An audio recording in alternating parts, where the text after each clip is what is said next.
Yeah, it's really exciting to see.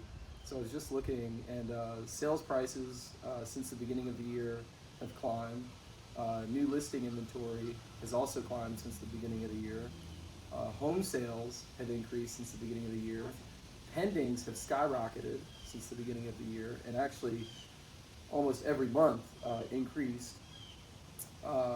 Closed sales have certainly increased almost every month since the beginning of the year. Now, days on market is climbing, Right. And that would be even over seasonal. the past few months. Right. So, but the supply in general is much higher than it was in the beginning of the year. Supply has dropped a little bit this past month because so many buyers are now keyed in because of the action. the Right. news of the interest rates and all Right. that. It's triggered Right. confidence, really. Agreed.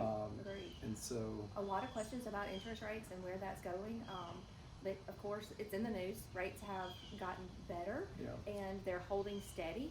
So I think that creates a sweet spot for a home buyer who's maybe been sitting on the sidelines for a little while, Yeah. and there's still options for inventory and maybe a better interest rate and loan options for those buyers. Yeah. Are you getting a lot of phone calls?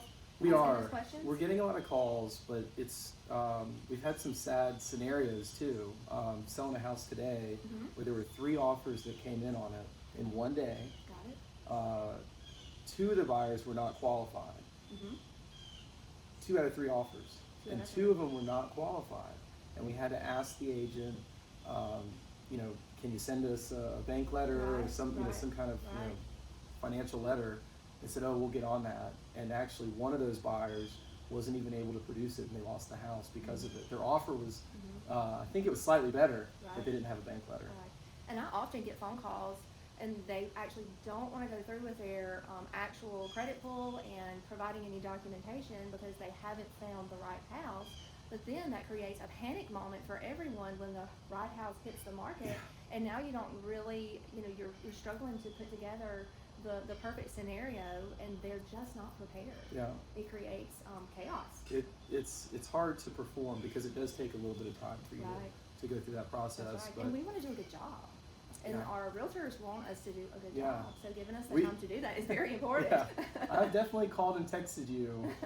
Have you got them? Have you got them processed? Yeah, And yeah. like I'm saying they're kitchen. getting me one more thing. Yeah. I'm waiting on them to call me. Right. So We want to be yeah, thorough. yeah. Right. So it's important to definitely be prepared.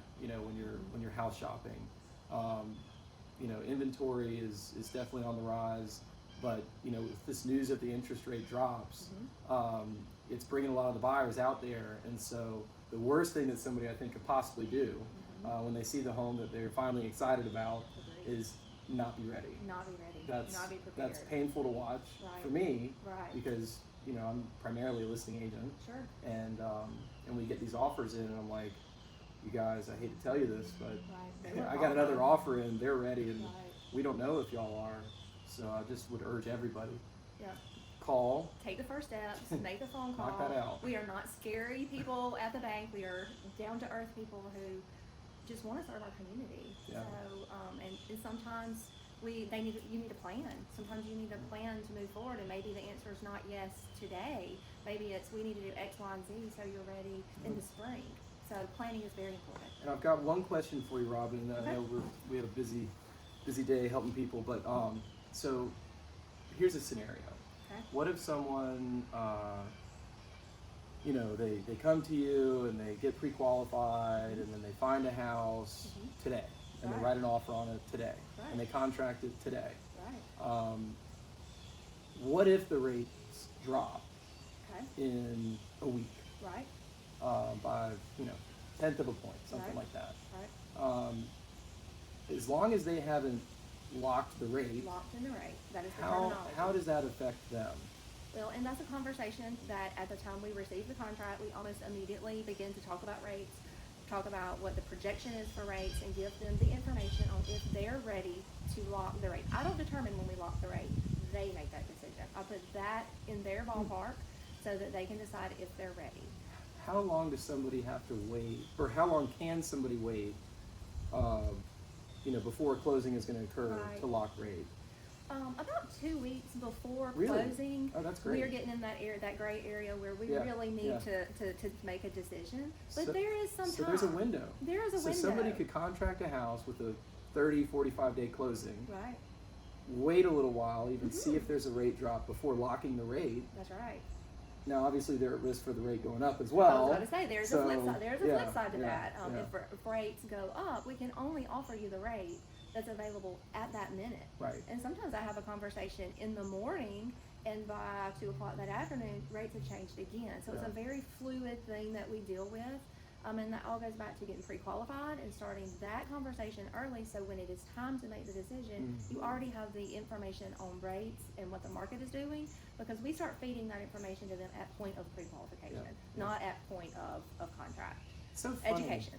I have a business degree in real estate, and I always like to be diversified in all finances. Mhm. And I just got to thinking, it just kind of reminds me of like a stockbroker Yeah. or something like that. Right. It's really, I feel like y'all do such a good job, just like, a wealth management person does, in explaining like, hey, that stock actually went up a lot today, Mhm. or it's going to go down. I think we need to watch it and get ready to lock in or to Right. sell. Right. So you've always been a great advisor on like telling people like we should go ahead and Right. lock it in Right. and that sort of thing. So I trust my clients with you, and I just love working with you. Thank you.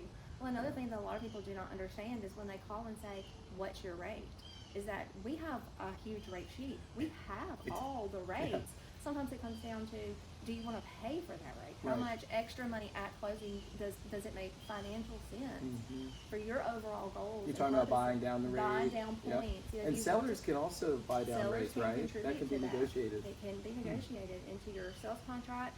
And what I found in some cases is that from a seller perspective, it might make better marketing sense to offer a rate buy down than actually dropping the price of your house.